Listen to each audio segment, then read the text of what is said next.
A mulher, quando é pedida em casamento, já começa a pensar em várias coisas. Meu Deus, vou casar na igreja ou vou casar no campo? Contrato um DJ ou uma banda? Que decoração eu escolho? E meu vestido, qual vai ser o modelo? E o vestido das madrinhas? E o noivo, Bruno, pensa no quê? Ah, vai ficar caro esse casamento, hein? Gente, não é uma regra, mas normalmente é assim que acontece.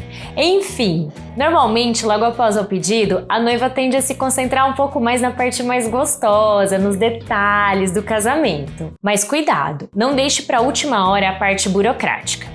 Por isso, eu preparei esse guia completo sobre casamento civil. Nele, nós vamos passar por 6 tópicos essenciais: onde casar, quais documentos são necessários, padrinhos e testemunhas, regime de bens, custos e um passo a passo com tudo que precisa ser feito. Então pega o caderninho e anota tudo, porque esse é um vídeo para você não errar. Eu sou a sua cerimonialista Aline Tesolin.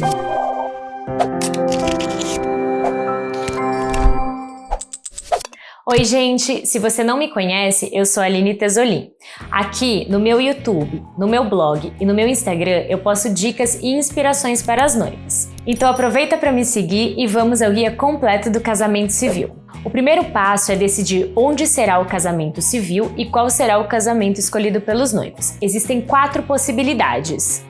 O casamento civil pode ser feito no cartório pelo juiz. Esse é um tipo de casamento muito escolhido por quem não vai ter festa ou por aqueles noivos que precisam antecipar o casamento civil por algum motivo.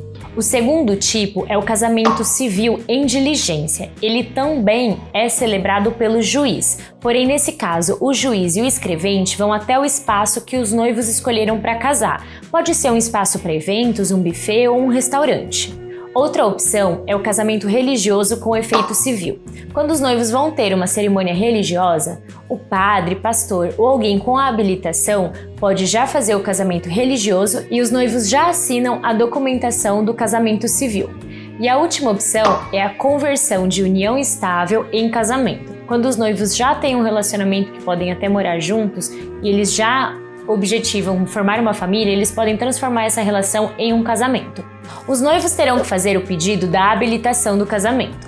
Para isso, eles precisam de alguns documentos. Não se preocupem que no final eu vou fazer um passo a passo de quando e como fazer cada uma dessas coisas. Mas vamos lá, quais são os documentos necessários? Os noivos solteiros devem levar a certidão de nascimento atualizada, um documento de identidade como o RG e um comprovante de residência. Já os noivos divorciados devem levar um documento de identidade como RG, comprovante de residência, a certidão do casamento anterior com a averbação do divórcio e o formal da partilha, comprovando que os bens foram partilhados. Estou deixando uma listinha completa dos documentos lá no meu blog, inclusive para o caso de noivos viúvos. Vale lembrar que cada cartório pode ter um procedimento próprio e o ideal é que você leve cópias desses documentos para evitar qualquer contratempo. O terceiro ponto é em relação aos padrinhos e às testemunhas.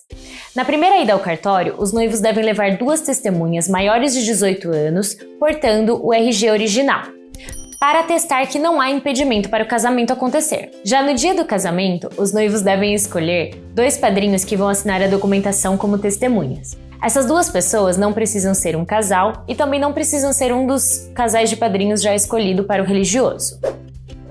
Agora vamos falar sobre uma parte um pouco mais chatinha, mas que é necessário a gente falar.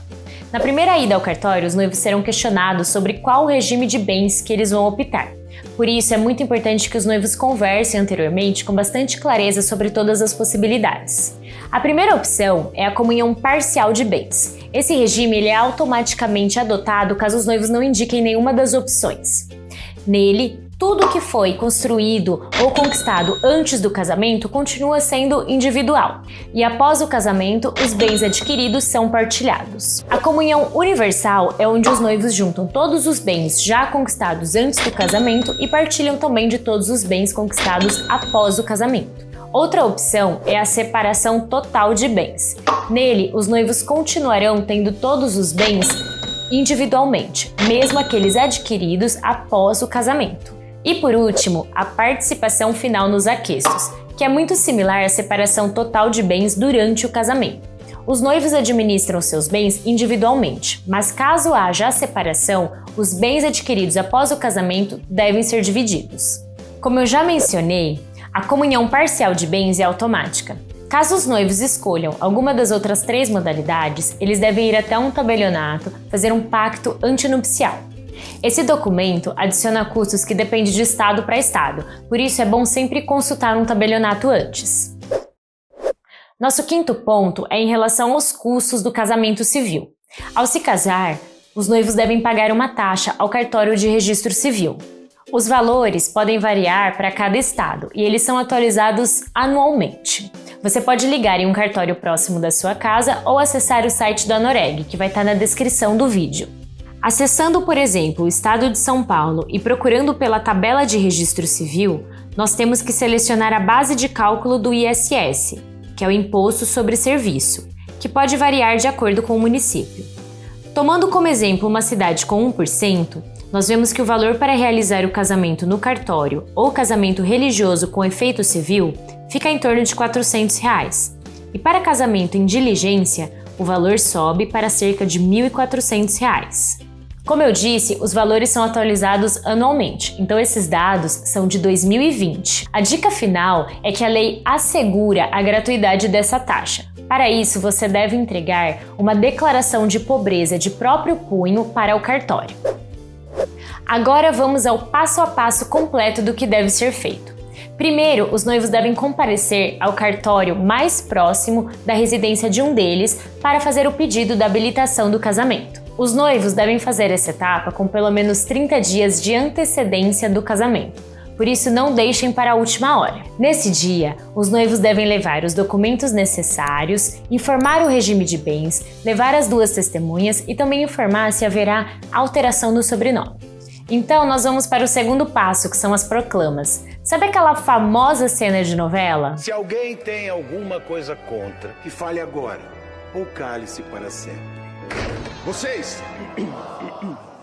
Pois é, essa é a versão legal dessa prática. Após os documentos serem avaliados, vai ser publicado um edital por 15 dias na imprensa local, dizendo que o casal tem a intenção de se casar, dando a chance de alguém se manifestar caso tenha alguma coisa que impeça o casamento de acontecer, como por exemplo incesto ou um dos dois já ser casado. Caso não haja nenhum impedimento, é emitido o certificado de habilitação. Os noivos devem retornar ao cartório após a data informada para pagar as taxas e agendar a data do casamento. Essa etapa deve ser feita em até 90 dias e não é necessária a presença dos dois. Enfim, é chegada a hora mais gostosa, a hora da celebração. O celebrante pergunta aos noivos se é de livre e espontânea vontade que eles estão se casando, os noivos respondem que sim e o celebrante pode declará-los casados. A última etapa é o registro. Caso o casamento seja feito por um juiz de paz, os noivos assinam o termo e já recebem na hora a certidão de casamento. Caso o casamento seja religioso, os noivos vão receber um termo do casamento e eles devem retornar ao cartório em até 90 dias. Prestem muita atenção nesse detalhe, pois se passar os 90 dias e os noivos não retornarem ao cartório, o casamento não tem validade e os noivos continuam como solteiros. Retornando ao cartório, os noivos poderão enfim pegar a certidão de casamento. O processo é longo e cheio de burocracias, mas eu tenho certeza que você vai aproveitar essas dicas para que tudo ocorra da melhor maneira possível. Espero que vocês tenham gostado desse guia bem completinho do casamento civil. Essa e muitas outras dicas estão lá no meu blog. Eu sou a sua cerimonialista Aline Tesolin.